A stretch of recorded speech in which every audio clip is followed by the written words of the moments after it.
आपका व्यवहार, आपका जेंटलनेस आपके अंदर होना बेहद ज़रूरी है।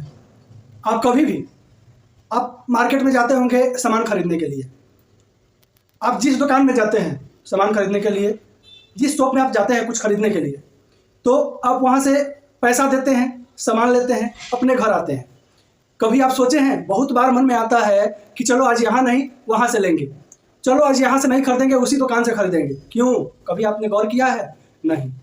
दरअसल दुकानदार, हम किसी भी दुकान में जाते हैं, हमको कोई भी सामान देता है, फ्री में तो नहीं देता है, उसके एवज में वो पैसा लेता है। एक चीज़ फ्री में देता है, क्या? अपना व्यवहार। कभी गौर किए हैं इस चीज़ को कि दुकानदार अपना व्यवहार आपको फ्री में देता है और उसके एवज में आप क्या देते हैं? वही कहते हैं कि नहीं यहाँ नहीं वहाँ से चलो लेंगे। क्यों? क्योंकि वो अपना व्यवहारिकता को बिना पैसे का आपको वो जो है दिया है और वो आप उसको शुद्ध सहित देते हैं। कैसे? वापस फिर उसी दुकान में जाकर। और इस चीज़ को गौर करना बहुत ज़रूरी है कि हमारा जो जेंटलनेस है, जो हमारा व्यवहारिकता है, जो हमारा वचन है, जो हमारा बोलने का तरीका है, जो हमारा वाणी है, वो हमारे हक में होना चाहिए। और हम कहीं भी तभी सफल हो पाएंगे जब हमारा बोलने का तरीका और जेंटलनेस जब तक हमारे अंदर नहीं आता है। इन चीज़ों को बदलना अपने लिए बहुत ज़रूरी है। अगर बगल के दुकान में हम जाते हैं कुछ खरीदने तो फिर वापस उसी दुकान में जाते हैं अगर दोबारा कुछ खरीदना होता है तो, क्योंकि दुकानदार हमको फ्री में एक चीज़ दिया होता है और वही चीज़ अगर आप अपने अंदर भी ला देते हैं जो कि आप फ्री में दे पाए तो आपको बहुत सारा उससे फ़ायदा होने वाला है। किसी भी क्षेत्र में, अगर आप स्टडी लाइन में है, जॉब लाइन में है, बिजनेस लाइन में है, किसी क्षेत्र में है, अगर आपका व्यवहार, आपका बोली और आपका वचन अगर आपका बहुत बढ़िया है, सौम्य है और फर्स्ट क्लास है, तो फिर समझ लीजिए कि लोग आपके प्रति आकर्षित होगा। और आप भले किसी स्टेज में रहिए, किसी उम्र में रहिए, लेकिन अगर आपको बोलने का तरीका और आपके अंदर सौम्यता अगर आ गया तो फिर न चाहते हुए भी आपका काम कोई भी करेगा। आपका कोई भी काम फंसा नहीं रहेगा, अटका नहीं रहेगा। अगर आप कभी भी किसी को भी कोई काम के लिए अगर बोलते हैं तो आप रूटली भी बोल सकते हैं और सौम्यता से भी बोल सकते हैं, प्रेम से भी बोल सकते हैं। बहुत लोग क्या करता है, अपना एटीट्यूड दिखाने के लिए रूटली बोलता है और वही चीज़ को अगर आप सौम्यता से बोल के देखिए और एक रूटली बोल के देखिए, दोनों में फ़र्क हो जाता है। तो अपने अंदर सौम्यता लाने का ज़रूरत है किसी भी तरह से। अगर आपके वाणी में सौम्यता आ जाता है, आपके रहन सहन में सौम्यता आ जाता है, आपके अंदर सौम्यता आ जाता है, तो फिर आपको सफल होने से कोई नहीं रोक सकता है। और आपका काम जो है किसी भी तरह का हो, कभी रुक नहीं सकता है। आपका काम जो है हर समय होगा अगर आपके अंदर सौम्यता रहेगा। आपके अंदर एक बदलाव आएगा जब आपके अंदर सौम्यता आएगा, आप पूर्णतः चेंज हो जाएंगे। जैसे एक दुकानदार जो है धीरे धीरे चेंज हो जाता है, वो उसको पता चल जाता है कि हमको जो है किसी भी कस्टमर से बढ़िया से बात करेंगे, सौम्यता दिखाएंगे तो मेरे पास कस्टमर जो है दोबारा आएगा। अगर उससे अच्छे से बात नहीं करेंगे, अपना सौम्यता नहीं दिखाएंगे तो मेरे पास दोबारा कस्टमर नहीं आएगा। तो ये चीज़ जो है ध्यान में रखने का बहुत ज़रूरी है कि हमको किससे किस तरह से बात करना है।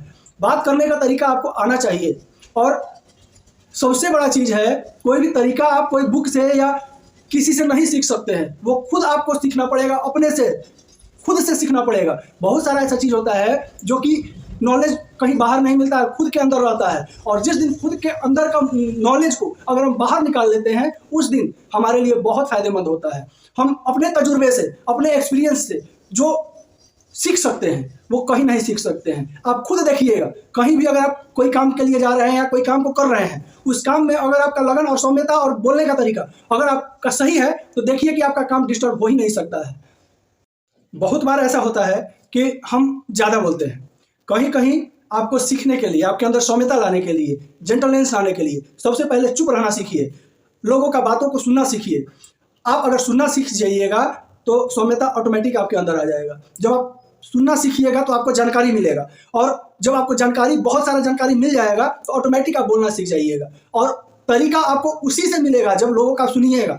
जब आप सुनबे नहीं करिएगा तो आपको तरीका कहाँ से मिलेगा? तरीका जानने के लिए पहले लोगों के तरीका को सीखिए, लोगों के बोलने का ढंग को सीखिए, लोगों के तौर तरीका को सीखिए। आप सीख जाइएगा, जब बहुत सारे लोगों का तौर तरीका को इकट्ठा कर लीजिएगा तो आपको खुद समझ में आ जाएगा कि हमारे लिए कौन सा तरीका सबसे सूटेबल है, किस तरीके से हम अपने आप को आगे बढ़ा सकते हैं। तो उसके लिए सबसे पहले आपको चुप रहना सीखना होगा। आप कुछ दिन चुप रह करके लोगों का बात को सुनना सीखिए, उसके बाद देखिए कि आपकी ज़िंदगी में एक अद्भुत चेंजिंग होगा कि नहीं होगा।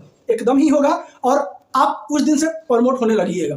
सुन करके तब बोलना, ये एक बहुत ही अच्छा गुण होता है किसी के लिए, हमारे लिए भी और आपके लिए भी। सुन करके तब बोलना। अगर सुन करके बोलते हैं तो आपको पता चलेगा कि हम क्या सही बोलने और क्या गलत बोलने वाले हैं। अगर बिना सुने बीच में घुस जाते हैं तो फिर आपको ना ही समझ में आया कि हम क्या बोले और अगला को भी नहीं समझ में आया कि अब क्या बोले। इसलिए कहीं भी आप रहिए, सबसे पहले सुनना सीखिए। और अपने वाणी को, अपने रहन सहन को और अपने तौर तरीके को चेंज करना जरूरी है।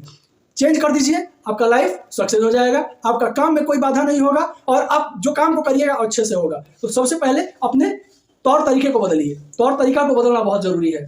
सौम्यता लाना सीखिए, सौम्यता लाना जरूरी है। और ये सब चीज़ें आपको जो है लोगों के बीच में ही रह के मिलता है, कोई बुक और इधर उधर से नहीं। तो लोगों के बीच में रहना सीखिए, लोगों के बीच में रहिएगा तो आपको बहुत सारा तौर तरीका बिना पढ़े पढ़ाए ही मिल जाएगा। बोलने का तरीका पता चलेगा, कैसे रहना है वो पता चलेगा, क्या करना है वो पता चलेगा। और उसके बाद सारे का निचोड़ निकाल करके और अपने काम में लगाइए, अपने वाणी में लगाइए, अपने सौम्यता में लगाइए, अपने आप में लगाइए, देखिए क्या होता है। चलिए, अगर मेरा वीडियो अच्छा लगे तो एक लाइक जरूर कर दीजिएगा, चैनल पर नए होंगे तो सब्सक्राइब जरूर करना नहीं भूलिएगा, और हमारा वीडियो अगर अच्छा लगेगा तो एक प्यारा सा कमेंट जरूर कीजिएगा।